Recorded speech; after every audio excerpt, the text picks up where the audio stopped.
Salut, c'est Sensualité. Morgane. Et aujourd'hui, c'est une nouvelle vidéo 360 au Japon, à Jiugaoka. Une 360, donc c'est vous pouvez tourner. Vous tournez votre tablette, votre smartphone. Vous cliquez en haut à gauche, à droite pour regarder. Et si vous avez un casque en réalité virtuelle, c'est encore mieux. Donc ici, nous sommes donc à Jiugaoka et je viens juste de tourner une vidéo pour Akata. Une dégustation à Mont-Saint-Clair notamment. Donc ici, vous pouvez voir Mont-Saint-Clair. Ici, vous pouvez voir la pâtisserie à proprement parler. Là, écrit hyper grand, Mont-Saint-Clair. Donc n'oubliez pas, c'est pas ma tête qu'il faut regarder, c'est vraiment l'environnement. Vous êtes téléporté au Japon avec moi. Donc Mont-Saint-Clair, c'est une des pâtisseries les plus connues de Jiugaoka. Et on en parle dans le roman Le pâtissier de mes rêves. Donc non seulement on est allé à Mont-Saint-Clair, mais aussi à Paris-Séveil. Et pour vous faire sentir un petit peu l'ambiance de ce quartier particulier, on se promène un petit peu avec Morgana.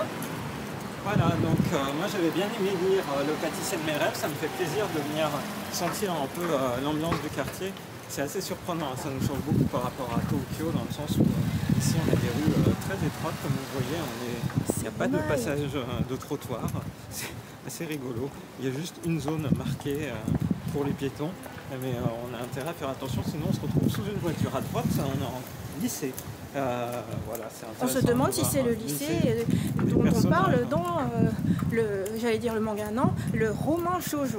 Cela dit, il y a une adaptation manga qui n'est disponible pour l'instant que au Japon, mais qui arrivera peut-être un jour. Cela dit, le roman est plein de couleurs, se lit vraiment très facilement. Donc même si vous n'aimez pas les livres et que vous préférez des choses dessinées, je vous recommande vraiment chaudement le roman.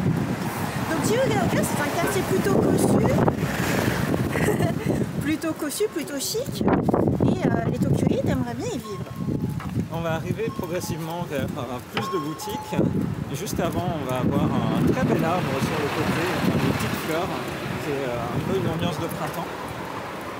Il y a plein d'architectures différentes. Il y a des maisons qui font un petit peu briques occidentales par ici. Et ici, donc, les petits cerisiers, voilà, on tourne le 8 mars 2019. C'est bientôt la période de floraison. Et voilà. On arrive sur quelques magasins qui s'appellent Copains et Copines à 6 000 yens. Voilà, c'est plutôt chic. Sinon, en fait, les pâtisseries, elles sont pas chères. 580 yens, ça va. Oui, clairement, en fait, on est de la pâtisserie de luxe pour un tarif tout à fait abordable par rapport à Tokyo, par rapport aux principales villes japonaises. C'était la bonne surprise pour moi. Je craignais qu'on doive payer très cher. Hommage au Mentonnet, là, juste au-dessus, il y a des énormes citrons. Sinon, Jiugaoka est aussi connu pour les boutiques de Zakka, des boutiques où il y a un petit peu de tout, art de vivre, petits vêtements pour enfants, etc. Et justement, on a déjeuné à un endroit tout à l'heure qui s'appelle Koe Garden, Koe Green, voilà. On va y arriver justement. Sinon, moi, ce que je remarque à Jiugaoka, c'est qu'on marche pas vite du tout par rapport à Tokyo. C'est vrai, les gens prennent leur temps. Et contraste beaucoup. Tokyo, la capitale, le cœur même de la capitale, on reste toujours à Tokyo, le cœur de la capitale, les gens sont stressés quand même globalement quand on compare.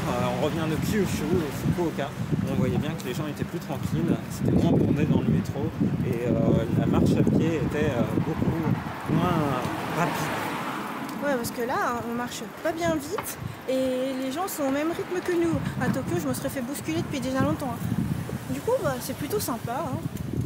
Donc, on voit les petites maisons, les petits recoins. Moi, j'aime beaucoup. Là encore, on a un salon de coiffure. La coupe est moins chère, 4,7 €.